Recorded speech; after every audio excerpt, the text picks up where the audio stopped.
Oke, Assalamualaikum. Saya di podcast Offside bersama Om Ray. Beliau ini lingkar madani, orang hebat di ibu kota. Sehat Bang? Ke Manado udah berapa kali? Ke Manado?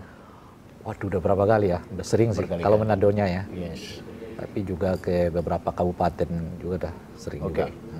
Pendiri KIP, Komite Independen Pemantau Pemilu. Pendiri dan pernah jadi direkturnya. Jadi direktur. Ya. Saya ikut bersama dengan almarhum Nurholis Majid. Yes. Sekarang ada Mas Menawan, Yes. ada Pak Marsilam Simanjuntak dulu. Dan ada satu teman saya sebetulnya yang paling kuat dalam hal mengerjakan teknis pendirian KIP ini, namanya Abdul Rahman ya. Yes. Beliau juga alumni UIN Syarif Hidayatullah. Ya. Ya, jadi saya beserta kawan ini yang ikut sibuk-sibuk urusan teknis lah. Yes. Khususnya untuk mengundang almarhum Nurholis Majid untuk berkenan membacakan teks deklarasi pendirian KIP tahun 1996 gitu. Kenapa orientasinya langsung ke ngurus-ngurus penyelenggaraan pemilu, memantau pemilu? Kan setahu saya di ruang akademik lebih ke soal-soal filsafat, isu-isu yang... Justru sebetulnya saya berangkat dari ruang akademik kan. Saya kan di filsafat ya. Dan salah satu basic dari filsafat itu kan memang jujur pada realitas yang dibaca gitu. Yang kedua adalah berpikir bebas itu gitu. Nah, dua hal itu yang kita nggak ditabatkan di zaman Orde Baru itu. Betul. Jujur pada realitas, realitasnya semua serba. Apa yang dilihat Om Ray terhadap realitas baik di zaman Orde Baru dan realitas hari ini? Tentu berbeda. Zaman Orde Baru itu seperti yang saya sebutkan itu katanya tidak jujur. Oh gitu. Tidak jujur pada realitas kita gitu. Apa hari ini orang-orang yang pada jujur? Orangnya tidak, tapi realitasnya kan bisa berbicara jujur. Yes. Tentu tidak semua, tapi jelas ini berbeda dengan zaman Orde Baru gitu. Di Orde Baru itu serba ya artinya kamu harus istilahnya beginilah, kamu pakai uang lah untuk mengatasi segala hal. Kira-kira gitu. Sekarang sih itu ada, mungkin banyak, tapi ada wilayah lain yang tidak seperti itu juga gitu. Nah, yang kedua adalah bebas, dan itu menurut saya yang mahal. Saya di filsafat, dan filsafat itu yang memberi pengajaran pada saya, nggak ada yang paling mahal di dunia ini kecuali kebebasan. Ada perubahan dan ada model yang berbeda sekali zaman Orde Baru dengan sekarang. Walaupun dalam kebebasan apanya juga, kita bicara realitas politik, realitas kalau sosial. soal kebebasan jelas berbeda, 100% kita jauh berbeda. Maka orang sekarang menyebut kita over kebebasan kan. Kita tahu dulu orang bilang begini, musuh kita itu jelas, rejim. Sekarang kita bermusuhan dengan sesuatu yang tidak jelas, karena yang dekat dengan rejim adalah sahabat-sahabat kita. Aktivis-aktivis kan sekarang juga sulit membedakan mereka itu kritis. Kamu saya lebih pada aspek mendefinisikan. Jadi teman kita pun kalau tidak setia pada prinsip-prinsip menegakkan kebenaran, menegakkan kebebasan, ya itu berarti musuh bagi kebebasan itu sendiri. Jadi bukan soal aktornya, soal cara dia memandang, cara dia memperlakukan. Kalau aktornya, kalaupun aktornya teman, tapi kalau cara dia gaya-gaya seperti masa lalu, ya artinya dia tidak sedang menumbuh suburkan kebebasan itu. Gitu. Betul bahwa situasi sekarang juga terasa sedikit banyak mencemaskan, karena sedikit-sedikit orang dibully ya. Jadi bukan hanya sekedar diajak diskusi, tapi dibully ya. Dalam bahasa yang lain tuh dimatikan personifikasinya gitu lah Mbak. Itu jadi nggak ada dialog, yang ada adalah saling membunuh personifikasi. Nah yang kedua lebih jauh dari itu adalah yang membawanya ke ranah polisi gitu. Itu juga saya pribadi menentangnya gitu. Termasuk agama yang diarahkan ke termasuk melibatkan agama sedikit-sedikit menstigma orang menjadi berbeda dengan yang, apalagi wilayah agama, wilayah yang jauh lebih abstrak lagi. Betul. Nah, realitas kegiatan atau penyelenggaraan pemilu maupun pilkada kan Om Ray tetap ujung-ujungnya juga identitas itu selalu dipakai untuk menghalalkan kepentingan memenangkan pertarungan. Apa yang salah sebenarnya kalau orang menggunakan itu?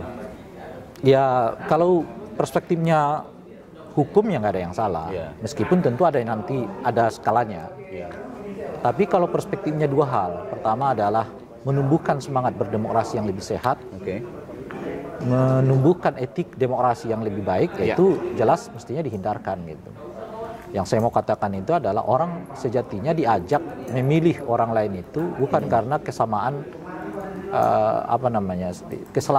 kesamaan alaminya yang nggak bisa dibantah kalau itu gitu, tapi lebih karena kesepakatan sosialnya gitu. Apa yang membuat saya dia memilih dia karena menurut saya dia bersepakat untuk melaksanakan ini kan. Kira-kira gitu loh. Bagaimana membangun kesadaran masyarakat bahwa saya mau memilih seseorang itu karena memang ada objektivitasnya, bukan karena ansih identitas dan juga kepentingan-kepentingan tertentu, apalagi pragmatisme kan gitu. Pertama ya tentu kerja bareng, nggak bisa dilakukan seorang per orang itu. Tapi sebetulnya yang paling kalau dalam struktur kenegaraan kita yaitu kewajiban partai politik dan pemerintah. Pemerintah berkewajiban untuk meningkatkan kesadaran politik masyarakat, dan partai politik kalau dilihat di undang-undang, undang-undang partai politik, salah satu tujuan untuk mendirikan partai politik itu adalah mencerdaskan kehidupan bangsa gitu. Dalam hal ini, dalam ruang ini dipersempit, dalam hal ini ya ruang kecerdasan berpolitik masyarakat. Tapi pemerintah dan juga partai politik kan mereka juga punya identitas, mereka punya kekuasaan yang mereka manfaatkan untuk juga memang mencerdaskan, tapi ujung-ujungnya juga kepentingannya tidak ada masalah selama mereka menjual itu dalam ranah yang kita sebutkan tadi itu dialog itu gitu lah. Jadi tidak mempergunakan identitas, nggak perlu sentimen-sentimen ini. Tentu ya mereka ujung-ujungnya adalah mendapatkan suara, tapi suara yang Anda raih atas dasar komitmen yang kita sebutkan tadi. Anda jual program, Anda jual visi, Anda jual track record, Anda jual prestasi-prestasi gitu kira-kira. Itu memang itulah demokrasi itu yang sebetulnya yang kita harapkan gitu loh, Mbak. Kalau evaluasi Om Ray terkait pemilu 2019 kemarin dengan konsep yang tadi ada nggak masuk atau jauh api dari panggang? Saya kira kita semua setuju bahwa nuansa emosionalnya juga tinggi. Ya, betul. Emosional yang dibangun karena ada politik identitas, emosionalitas yang dibangun karena kebencian terhadap satu atau dua kelompok yang dibangun berdasarkan apa ya? Jadi kurang sehat sebetulnya ya. Dan padahal seperti kita ketahui kemudian malah yang dua pasangan yang bersaing malah jadi satu barisan sekarang. Dan masyarakat di bawahnya belum tentu harmonis. Faktanya sampai sekarang belum kan. Makanya itu yang saya sebutkan tadi, ingat kalau konteksnya boleh nggak boleh dalam perspektif hukum nggak ada masalah tuh, nggak ada yang larang gitu. Tapi kalau konteksnya menyehatkan demokrasi, etika berdemokrasi ini kan jelas. Ya masyarakatnya hampir berantem, ujung-ujungnya mereka di dalam satu gerbong kira-kira gitu. Jadi tidak ada yang abadi itu musuh kalau nah itulah menurut saya juga yang perlu disadarkan kepada masyarakatnya bahwa kita bisa jangan sampai mau berantem gitu loh hanya gara-gara ingin memilih si A si B yang pada ujungnya yang kita pilih ini negosiasi atas nama kepentingan mereka masing-masing. Betul. Ini pelajaran penting buat seluruh masyarakat untuk tidak terjebak militannya, saking militan tapi radikal akhirnya. Ujung-ujungnya juga dilepaskan atau mereka tidak tahu bahwa ada negosiasi. Nah Om, apa kekhawatiran teman-teman lingkar madani atau Om secara pribadi terkait Indonesia ini dengan realitas penyelenggaraan pemilu dan pilkadanya? Ada nggak yang perlu dikhawatirkan dan ini banyak sekali. Tapi saya rasa yang paling utama itu ada tiga hal ya. Pertama, ancaman politik uang masih menguat. Kedua, sekarang ini tren politik identitas yang juga makin menguat gitu. Nah yang ketiga, hilangnya etika berdemokrasi. Nah yang ketiga ini menurut saya yang agak jamak agak besar sekarang itu. Nah, salah satu efek dari hilangnya etika berdemokrasi itu adalah memandang demokrasi itu semata-mata aturan tok gitu Pak. Boleh nggak boleh menurut undang-undang. Misalnya ketika kita kritik soal politik dinasti, mereka mengatakan nggak dilarang oleh undang-undang gitu. Padahal demokrasi itu mestinya nggak hanya sekedar itu. Gitu. Nah, jadi etika jabatan itu sesuatu yang mestinya tumbuh seiring dengan seseorang itu diberi kekuasaan untuk memegang jabatan-jabatan publik. Gitu. Jadi nggak usah diatur undang-undang, Anda sendiri punya kesadaran bahwa Kalau Anda berkuasa, Anda menjauhkan keluargamu untuk terlibat dalam perihal. Tidak usah menunggu undang-undang. Nggak usah menunggu punya kesadaran kritis sebagai sebuah bangsa. Nah, itu etik namanya. Betul. Jadi ya contoh etik ini banyak lah menurut saya ya sekarang ini. Pelemahan etika berdemokrasi ya. Contoh yang lain itu misalnya seperti kemarin ya, anggota DPR minta supaya dilibatkan dalam hal penyerahan apa istilahnya itu ya, CSR BUMN gitu ya. Itu viral itu. Iya. Nggak ada yang melarang undang-undang, tapi ya mosok CSR perusahaan Anda juga mau ikut-ikutan ya. Level Anda itu.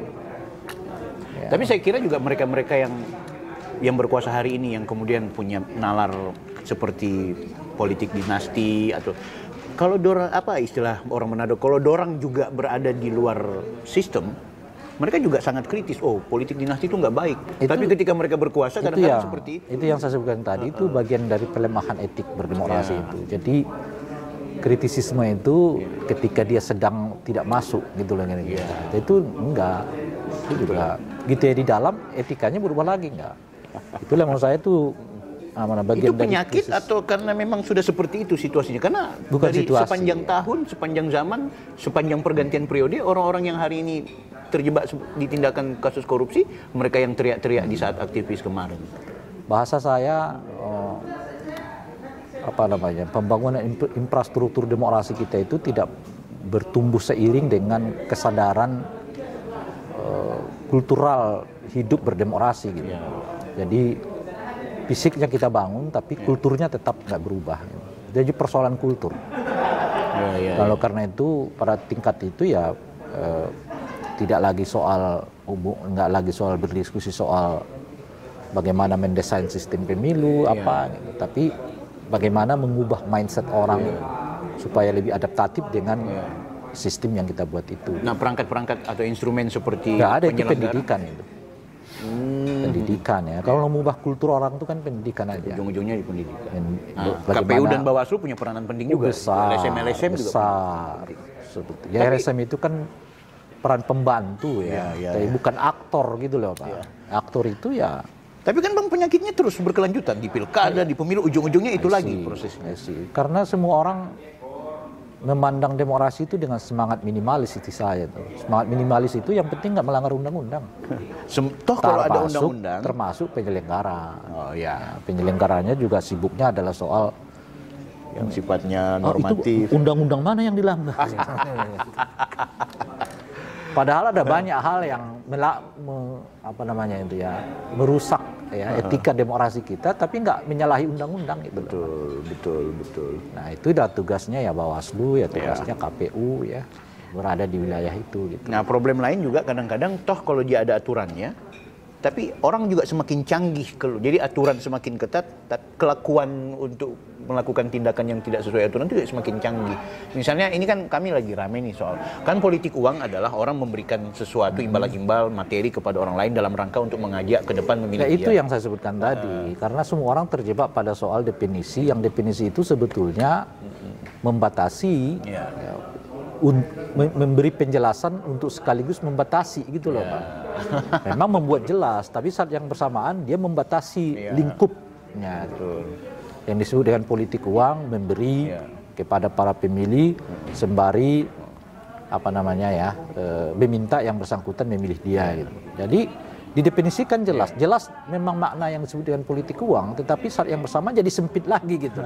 Karena lagi orang-orang akan berdebat kalau nggak ada ajakan untuk memilih dia bagaimana? Atau kalau kami sekarang nih kayak di Manado, loh itu kan yang bersangkutan belum menjadi calon, belum ditetapkan oleh KPU, tapi prakteknya udah praktek menggiring. Itu yang saya sebutkan tadi. Jadi karena semua kita ya melihat demokrasi itu dari semangat minimalis itu gitu.